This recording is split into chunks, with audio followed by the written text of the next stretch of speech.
I'm pressing on his arm, I'm just barely pressing down. So I'm just it's almost like pulse testing. So he can hold it, and I'm just very lightly pressing, but I'm supporting the wrist here at the same time, because what that means is the energy flowing from his muscle and arm to his brain is coming in, and I'm just testing to see where it shifts. Now, when it's a yes, this is a yes, it's holding strong, and when it goes no, it goes just slightly down. But I can tell because I do it really quickly, and the reason I do it quickly is I want to get a yes and a no, but I can feel it move very quickly because I don't want the brain to get involved in the process, because the brain will block the energy flow. So if I know that we're talking fast and he's not processing it through his brain, his muscle is giving me the readout. So in other words, I'm testing just his arm just as easy as I would be doing the pendulum. So if I was going, what's a yes? And then I would take the time to do that. Now what's a no? And this would take it a little slower, but we could get the same information. But I can do this quicker. So this is what's a yes, what's a no, what's a yes, what's a no. And then I can ask the body questions by the yes and no answer. And so it's a very subtle testing. So it's really not, it's kinesiology, but it's more like applying the pressure just so slightly, and it's called precision muscle testing. And so you're isolating one muscle and you're really getting a clear readout from the body system. It's almost like a computer. Because this way up here is a whole set of the muscles, where this here is one muscle. Right. And so when you isolate that one muscle, you're just getting that neural pathway from the brain to that muscle, and getting more clear understanding, more clear reading through the body system. So that's why sometimes what happens is people that have been doing dowsing for a long time and using the pendulum, they find that that's their extension of their higher self, which it is, and so they don't feel that muscle testing is a valuable way to dowse, because most people test this way, which would be difficult. But if we're doing this way, it's a very simple way to test. But then we take it a step further, and then we start to muscle test ourselves, and both of us know how to do that.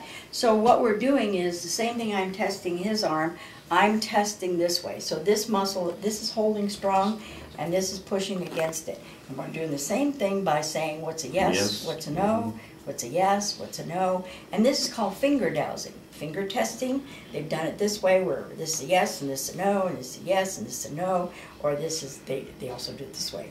This is a yes, and this is a no, this is a yes, and no. So those kind of finger testing has been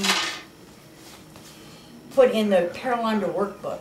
This Paralanda Gardens was created back in Virginia, and the woman that works with nature's intelligence, and she's been doing this since the early 70s. She worked for NASA. She worked for NASA, but she started realizing the connection between the earth and the earth energy and our bodies. So what she does is she teaches finger dowsing in here to connect with your garden, with the earth energy, to find out what are the elements that are needed in your soil, and how you can find what you need. And that's what we use it for. We use it for everything. We're testing everything, but we test this way. And so when I do healing work with somebody, I'm using their muscle and their body system. When I'm doing for ourselves, we go around and test this way. What's a yes, what's a no? We can test anything. Could you see people at a health food store trying to test for vitamins with their little pendulum? They'd be there all day long waiting for this thing to stop spinning, when you can go, is there anything on this shelf that I need? No. Is there anything on this shelf? Yes. Is it this item? And it comes right to it with no questions, without getting your brain engaged. You know? Because I've used this so many ways as a carpenter. When I was working a construction job and I was at Home Depot, not sure how much wire I needed for this job, I would just test how much I needed. It saved me so much time. And now, how much tile do I need for this certain job? I need 6.5 Ks. This and that, yes and no. I would just constantly be doing this. And Joe is really good about doing objects, finding things, finding people. I had a boss that lost everything, and I'd be in one bedroom. We were working a tract, and he lost his tape measure. I'm going, oh, Terry, is it in this house? Yes. Is it in a bedroom? No, it's not. Is it in a bathroom? Yes. Back bathroom, front bathroom. Terry, it's on the tub of the back bathroom. And you walk in, and there it was sitting there. And he could not understand how I could do this. It's magic. Yeah, he called me the witch doctor, and yeah. And then the other thing, and then of course I work with people, so I can work with the energy of people plus other things. So this pendulum chart is one that a lot of dowsers use because it talks about all kinds of charts. There's chakras, home healing remedies, remedies for this and remedies for that. And so when people dowse, they use the pendulum to identify the area that this is in.